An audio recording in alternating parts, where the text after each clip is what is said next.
¿Cómo le va? Soy el doctor Espacarotel. Vamos a hablar del contrato de obra pública y de la obra pública en esta ocasión. Por eso es que vamos a hacer un video breve, como de costumbre. Lo vamos a subir al canal de YouTube, donde acostumbramos a subir los trabajos publicados y los distintos temas que son de la currícula de estudio de Derecho Administrativo 1. Así que ante todo les agradezco su atención. Voy a tratar de ser breve, conciso, de manera tal que el video no los canse. El concepto de contrato de obra pública viene de la ley fuente, que es la 13.064. Habla de toda construcción, trabajo o servicio de industria, la obra pública. Por eso distinguimos la obra pública del contrato de obra pública. Si yo tengo que hablar de un contrato, tengo que decir que es un acuerdo de voluntades. Un acuerdo de voluntades ¿entre quién? Entre el Estado, en cualquiera de sus formas, que encomienda, es el comitente, asume sus propios riesgos a costa y riesgo del Estado, pagando un precio a través de un avance de obra y documento que se llaman certificado de obra. Desde el punto de vista de la naturaleza jurídica, constituye una locación de obra. Las características claramente son onerosos, bilaterales, nominados, formal, conmutativos. Y claramente está destinado ¿a qué? A garantizar una obligación de resultado. Tenemos el régimen jurídico de la 6021 en la provincia de Buenos Aires, la ordenanza 165, ¿verdad? Estamos bien ahí, centrados. La ordenanza 165 y esta última, como bien les dije, la ordenanza 165 de la Ley Orgánica Municipal 67-69 tratan también la obra pública a nivel local y obviamente obran en forma supletoria, ¿verdad? Bien, definíamos a obra pública en el artículo primero como toda construcción, trabajo o servicio de industrias realizado con fondos del Tesoro de la Nación. ¿Qué significa esto? La crítica se centraba básicamente en que las obras públicas se pueden llevar tanto por administración, es decir, a cuenta y riesgo con materiales y personal propio de la administración pública. Ese modelo de gestión era de los años 70, en que se hicieron autopistas, grandes monumentos. En la época del proceso se utilizaba mucho la obra pública por administración. El contrato de obra pública, que es a coste y riesgo del Estado, y él fondea la obra pública, el Estado. Obviamente que para el Estado necesita requerir financiamiento, tener recursos, afectar recursos del Tesoro Nacional para llevar a cabo la encomienda de una obra pública. Y la tercera forma es a través de la concesión de obra pública, donde se le encomienda ya no solo la ejecución de una obra pública a un resultado de un tercero, sino también la explotación, el mantenimiento, la conservación, pagando un canon, y aparte de asumir los riesgos el particular en la concesión de obra pública, se va a remunerar a través de la forma de contribución que hagan los terceros usuarios de la obra pública, sea a través del peaje o la contribución de mejoras. Esto último es lo que se le critica a la definición, porque estaría dejando esa tercera manera de gestión, la estaría dejando afuera. Cuando se habla de construcción, trabajo, servicio de industria, construcciones son todas obras viales, diques, edificios, construcciones especiales para obras o servicios, líneas telefónicas, aeródromos, monumentos, perforaciones, replanteos, todo trabajo principal o supletorio donde hay una transformación de la esencia. Hay una esencia material que la mano del hombre la transforma en otro producto. Ese otro producto es una obra pública. Cuando se habla de trabajos que también ingresan dentro del concepto de obra, se habla de ampliaciones, reparaciones, conservaciones de bienes inmuebles, dragados, balizamientos, relevamiento, etc. Y también de servicios de industria, que es los servicios de infraestructura. La gran pregunta aquí es, ¿puede haber obra pública de cosa mueble? Bueno, claramente sí, puede haber obra pública de cosa mueble. ¿Qué características tendría que tener la cosa mueble para no confundirse con el suministro de cosa mueble? Bueno, lo primero es que la técnica constructiva en la obra pública mueble siempre está a cargo del Estado, a diferencia del suministro, donde la técnica constructiva la pone el proveedor. Los bienes en la obra pública mueble tienen algún grado de originalidad, una estatuilla de la efigie de la Catedral de la Ciudad de La Plata, por ejemplo, y a su vez no es fungible, como sí sería, por ejemplo, una resma de papel en un suministro. De allí que se diferencia la obra pública de cosa mueble del suministro. Los sistemas de ejecución, ahora ya sí del contrato de obra pública, son lo que ustedes conocen de la materia contratos. Recuerdan el Tratado de Espota, sus 9 tomos. Ajuste alzado es una modalidad también llamada destajo o podaversión. Las partes que establecen un precio fijo, inamovible, aunque la ejecución de la obra pública y la modificación tengan un valor de los materiales y de la mano de obra.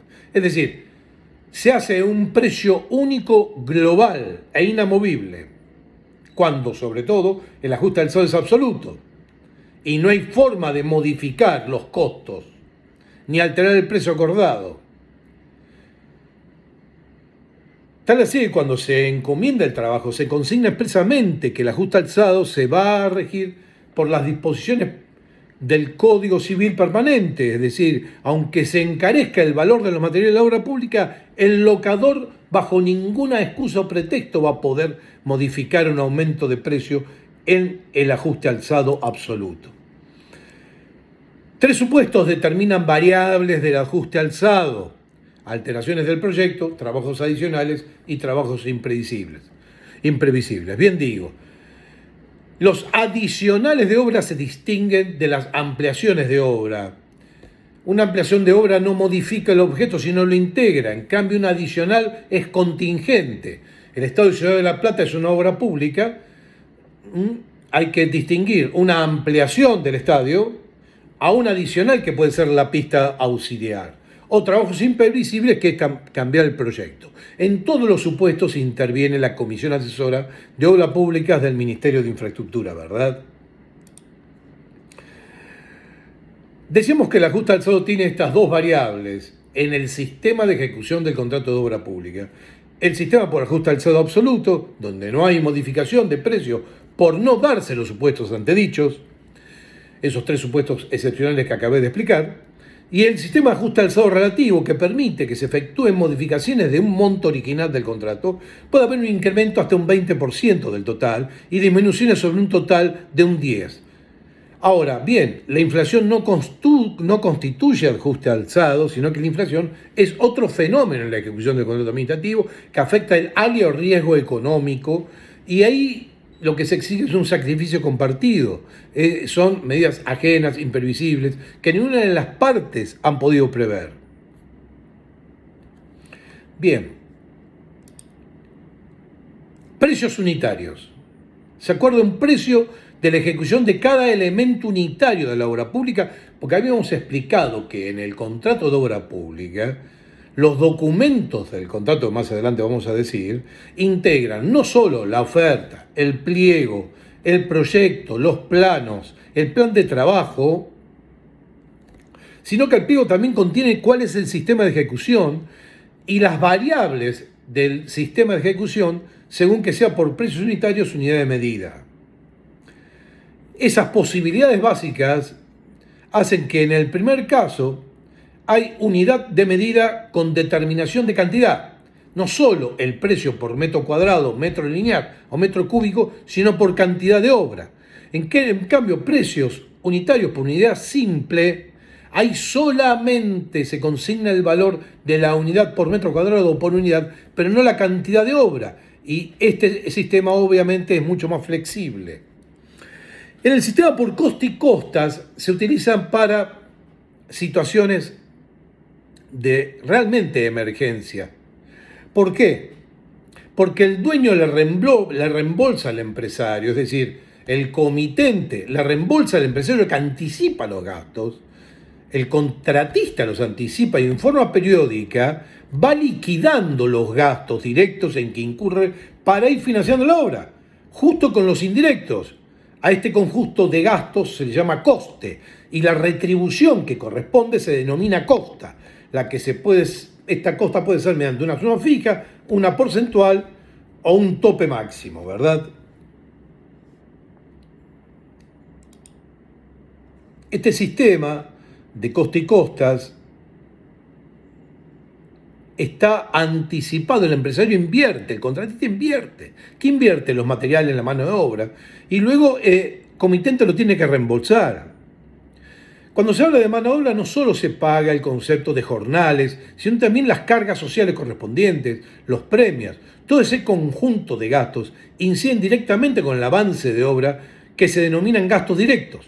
Los gastos hay que agregarle otros que son necesarios también contabilizar, que no tienen la relación o no van en relación al avance de obra que se son los que se conocen como gastos fijos o indirectos. Estos gastos están los de administración, amortización de equipos, seguros, etc. En base a lo anterior es fácil, obviamente, darse cuenta que el precio de la obra pública recién se le podrá conocer al finalizar la construcción, con todos los gastos o pagos a cuentas y sus saldos, si es así que los hubiere.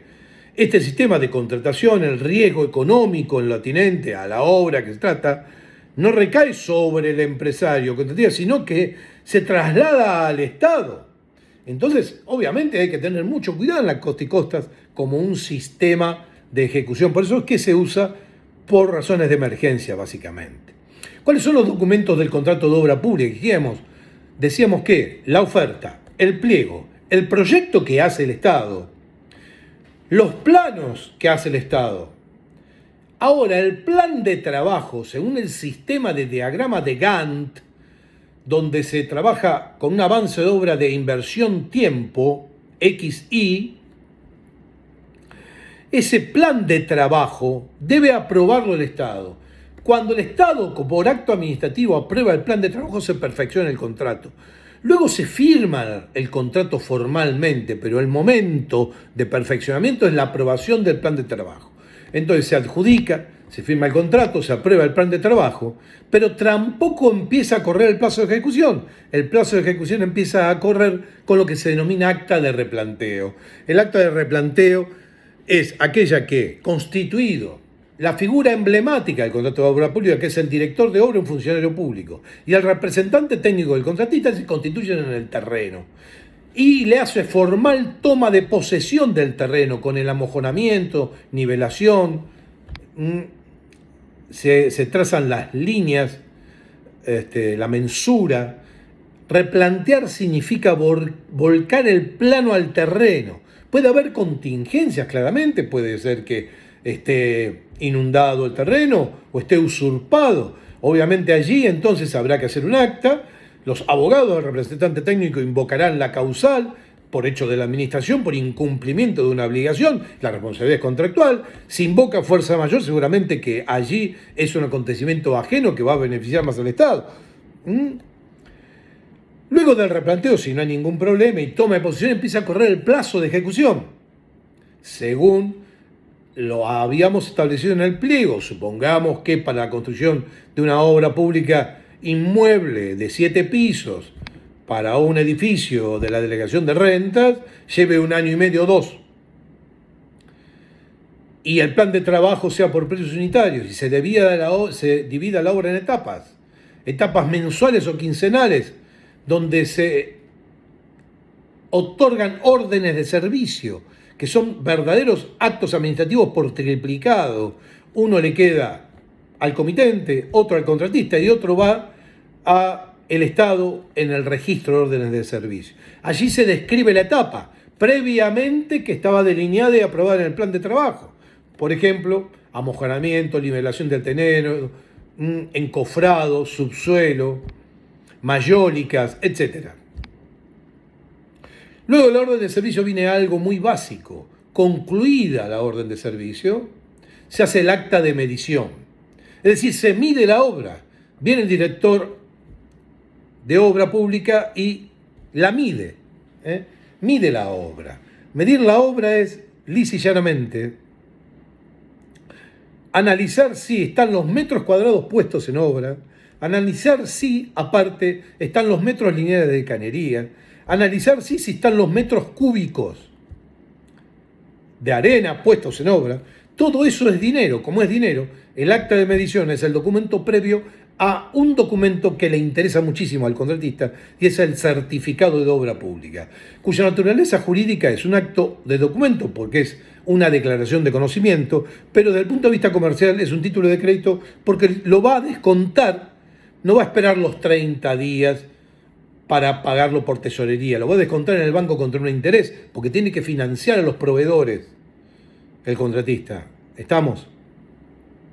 Así que se puede ceder el certificado de obra, que hay distintos certificados de obra, parcial, total, final, de acopios, de mayores costos, de adicionales. Hay distintos tipos de certificados.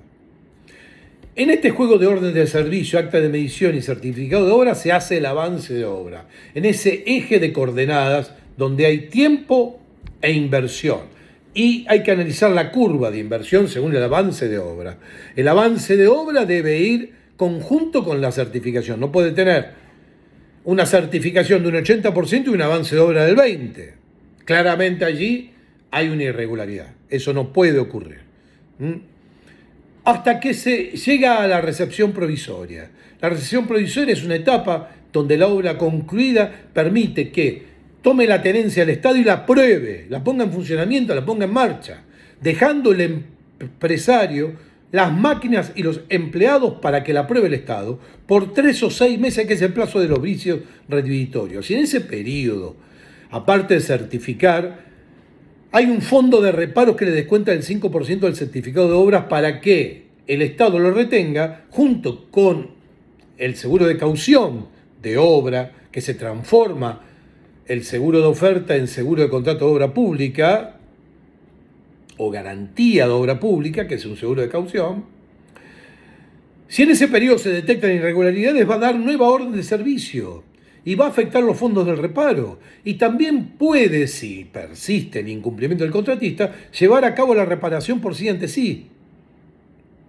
Concluido el plazo de garantía y sin irregularidades de 3 a 6 meses, ahí sí se hace lo que se llama un balance de obra. Las demasías, las disminuciones, si hay mayores costos, si hay ampliaciones, si hay adicionales, y si el saldo es a favor del contratista, se expide el certificado de obra pública final.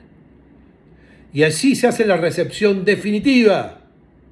Y allí sí cambia la garantía, porque entre la recepción provisoria y la recepción definitiva corre ese plazo de garantía donde el contratista responde por todo.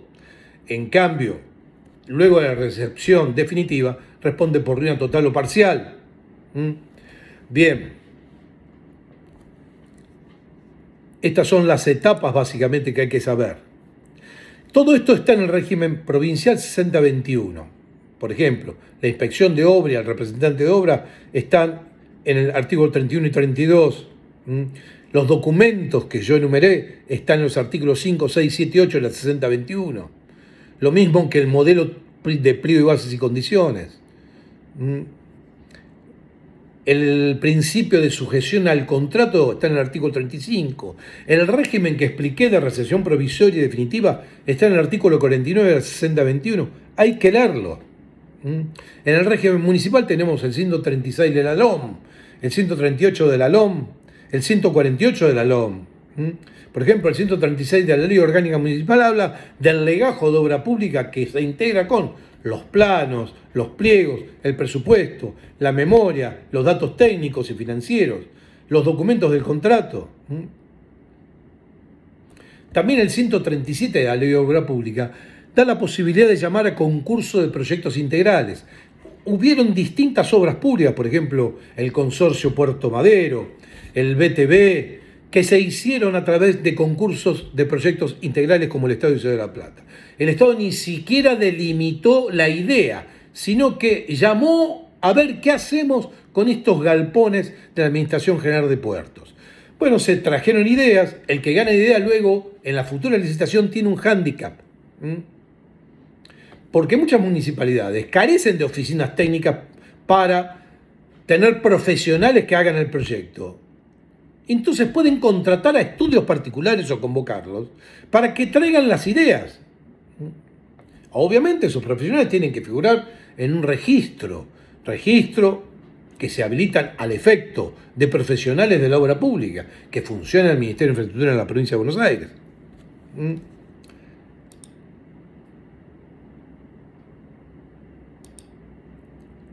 El proyecto. Se integran con los planos, las especificaciones técnicas, el cómputo métrico de la obra. Si es por precios unitarios más. Se mide la obra, se hace cómputo y se evalúa, porque luego hay que liquidar según lo que se pone en obra efectivamente, según un presupuesto que antes tenía el Estado.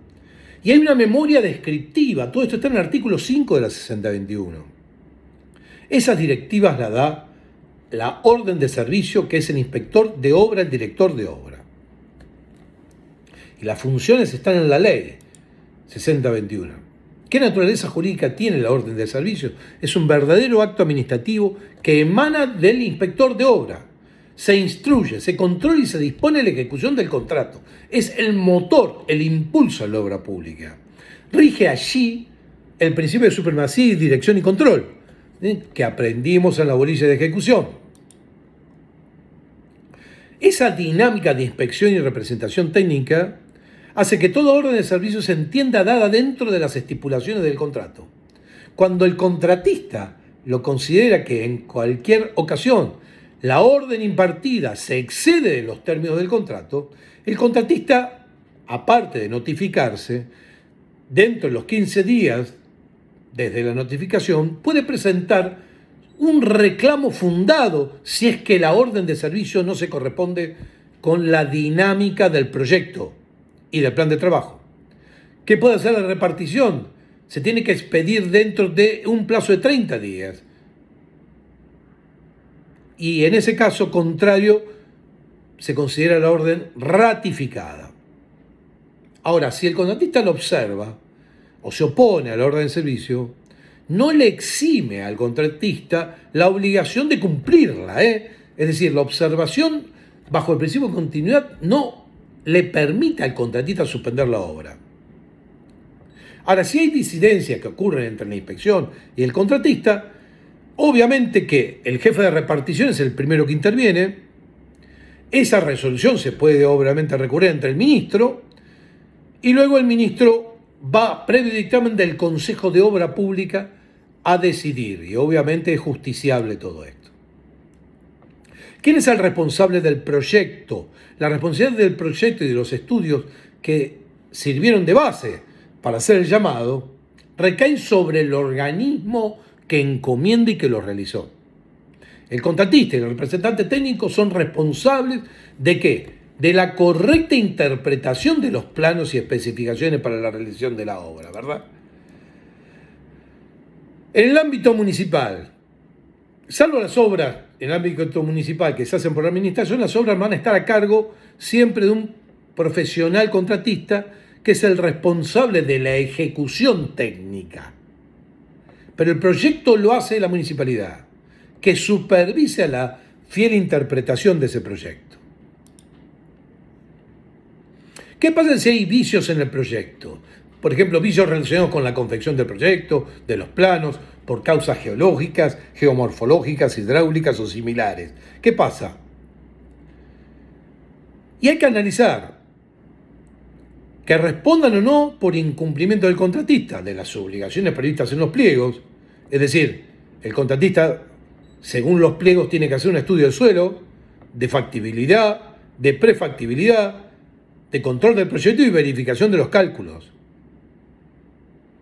Ahora, si eso no hubiera existido a cargo de la empresa, obviamente el inspector debe de obra verificar las imperfecciones del proyecto y detectarlos durante la ejecución, claramente.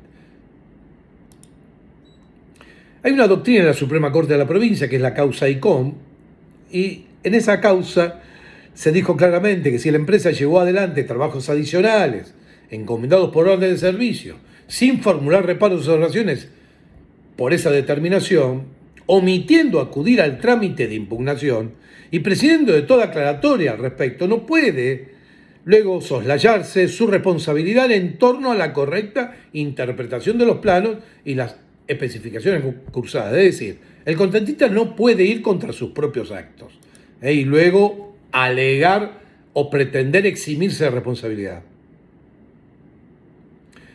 ¿A qué se obliga la administración? Primero, a reconocer el mayor gasto derivado para el contratista en la introducción de las modificaciones. Y también, obviamente, el deber de responder por la ruina de la obra siempre que resulte acreditado que la misma responde a vicios en la confección del proyecto, que es el que hizo el Estado. Ahora sí, los vicios son por la inejecución o la mala ejecución, la responsabilidad del contratista. Estamos hablando cuál es la responsabilidad por los vicios en la formulación del proyecto.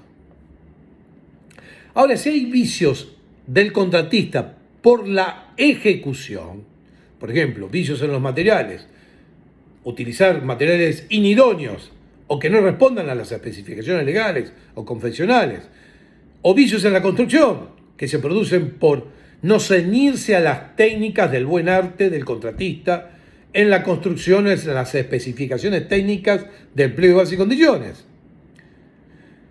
El artículo 35 dice claramente que no podrá el contratista por sí hacer trabajo alguno, sino con estricta sujeción al contrato. Los materiales, la mejor calidad o la ejecución empleada por el contratista no le dan derecho a mejora de precio. Claramente esa es la responsabilidad que tiene el contratista. Si se termina normalmente el contrato, se liberan los vicios aparentes. Esto está en el 50 de la Ley 6021. Hay dictamen de la Asesoría General de Gobierno, devolución de la garantía de obra, excepción en materia de responsabilidad por vicios ocultos, vicios redhibitorios. Hay una aprobación del director de obra en la recepción provisoria que habilita la recepción definitiva del 52. Y las consecuencias que trae la recepción definitiva es ni más ni menos liberar por vicios ocultos. Se clausura el negocio jurídico. Se devuelve la garantía del contrato. A excepción de ruina de obra, se aprueba la resolución por acto ministerial y se recibe la recepción definitiva. Por último, dije media hora y no me quiero exceder, así estamos, vamos a hablar de los PPP, que son los contratos de participación público-privada. Básicamente, ¿qué es un contrato de participación pública-privada? Que es la nueva forma de gestión que se quiere implementar en la Argentina, ya no a través del contrato, sino convocar a los privados para que se sumen de consumo a un acuerdo público-privado, pero básicamente de inversión y financiamiento privado, donde el Estado no va a pagar, no va a financiar. Entonces es un acuerdo entre un sector público y privado. Puede adoptar distintas modalidades contractuales. Se permite compartir y transferir riesgos. Ya no lo tiene el Estado, sino se nos transfiere al particular. La relación es a largo plazo porque probablemente el particular lo puede explotar. Entonces, ¿qué comprende ese acuerdo? La idea, el diseño, la construcción, el mantenimiento, la financiación de la infraestructura para prestar luego el servicio de obra o la concesión de obra. ¿Qué conserva el Estado? La titularidad de la actividad, el control de los estándares de calidad y el mantenimiento de la infraestructura. Pero el resto es privado. Estos tipos de contrato tienen la característica de ser a largo plazo para que tenga un buen financiamiento en particular. Hay en este tipo de acuerdos una especificación de la producción y resultados, es decir, hay un estímulo para que el empresario gane más, tiene que ser eficaz y eficiente, porque son los recursos de él. El régimen legal básicamente es privado. Hay un marco de colaboración, hay como una relocalización de riesgos y de responsabilidades. Se van midiendo las performances, Se hacen mecanismos de pagos basados en desempeño, en eficacia y eficiencia. Los contratos son bastante flexibles a las contingencias, a las alias o riesgo económico o riesgo de la administración, y la financiación es privada. Entonces, en esta inversión de infraestructura público-privada, ¿qué hace el Estado? Define los requerimientos de infraestructura a largo plazo. ¿Qué necesita el Estado? Hace alternativas contractuales según esas necesidades. Convoca al sector privado a que se sume y aporte las ideas, aporte un proyecto y una manera de financiar. No se paga anticipadamente al sector privado nada hasta que el activo esté puesto en funcionamiento, en forma total o modulada. Los pagos subsecuentes van a estar sujetos a reducciones y a estándares de calidad previamente pactados. No hace financiamiento el Estado durante las etapas. Ese tipo de acuerdo ya prevé un tratamiento de riesgos, de aumento de costos, de demoras, que en general son absorbidos por el sector privado. El Estado viene a ser como un cliente que controla el servicio de infraestructura que titulariza. Lo que sí se paga es por la disponibilidad de activos, pero no por la compra de los mismos, no es la privatización de la obra, que quede bien claro, sino que lo que se financia es el rendimiento de los activos, que es lo que le interesa al Estado que las obras se hagan. Es un sistema diferente al contrato de obra pública y a la concesión, y tiene una naturaleza distinta de origen anglosajón. La ley 27742 de bases hace un giro copernicano al contrato de obra pública, abarca no solo los contratos de obra pública, sino de concesión, incluyen la concesión de la administración de ampliación, reparación, mantenimiento y conservación, explotación, funcionamiento de la infraestructura, con construcción o provisión de bienes y servicios, así como contratos anexos al sector público, según la 2456 de la LAB.